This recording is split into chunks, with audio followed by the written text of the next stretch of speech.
Livro de 2 Samuel, capítulo 12. O Senhor, pois, enviou Natã a Davi, e entrando ele a ter com Davi, disse-lhe: havia numa cidade 2 homens, um rico e outro pobre. O rico tinha rebanhos e manadas em grande número, mas o pobre não tinha coisa alguma, senão uma pequena cordeira que comprara e criara. Ela crescera em companhia dele e de seus filhos. Do seu bocado comia, do seu copo bebia, e dormia em seu regaço. E ele a tinha como filha.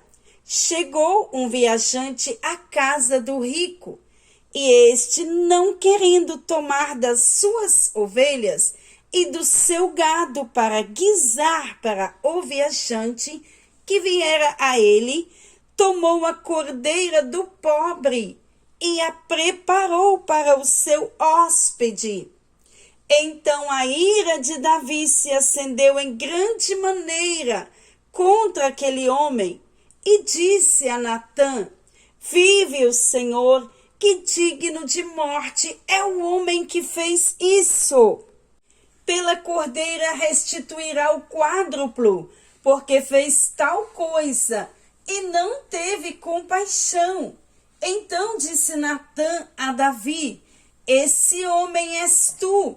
Assim diz o Senhor Deus de Israel: eu te ungi sobre Israel, livrei-te da mão de Saul, e te dei a casa de teu senhor e as mulheres de teu senhor em teu seio. Também te dei a casa de Israel e de Judá.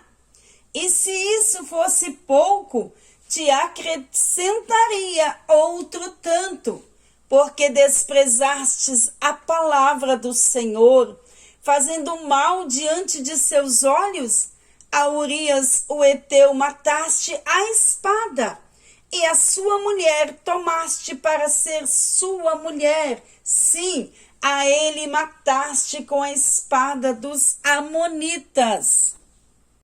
Agora, pois, a espada jamais se apartará da tua casa, porquanto me desprezaste e tomaste a mulher de Urias, o heteu, para ser tua mulher. Assim diz o Senhor: eis que suscitarei da tua própria casa o mal sobre ti, e tomarei tuas mulheres perante os teus olhos, e as darei a teu próximo, o qual se deitará com tuas mulheres à luz deste sol. Pois tu o fizeste em oculto, mas eu farei este negócio perante todo o Israel e à luz do sol. Então disse Davi a Natã: pequei contra o Senhor. Tornou Natã a Davi: também o Senhor perdoou o teu pecado, não morrerás.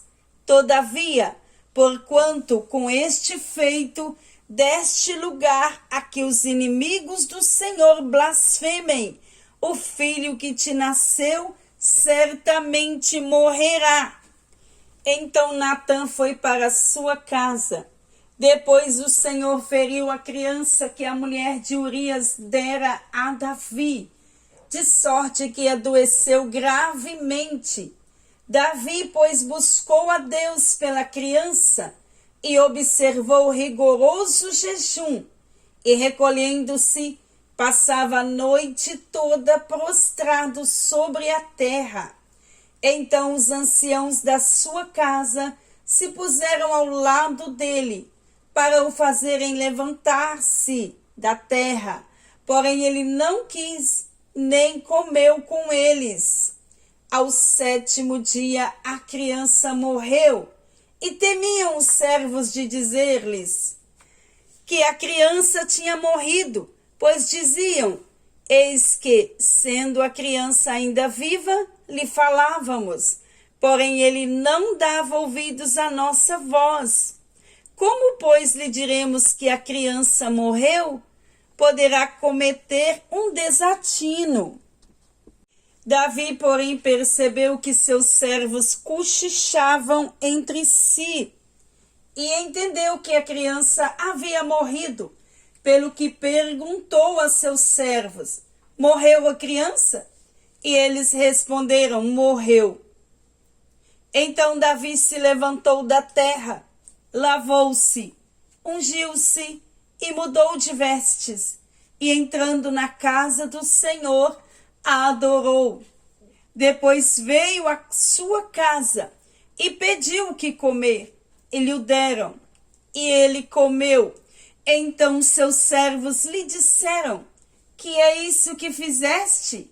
Pela criança viva jejuastes e choraste. Porém, depois que a criança morreu, te levantastes e comestes.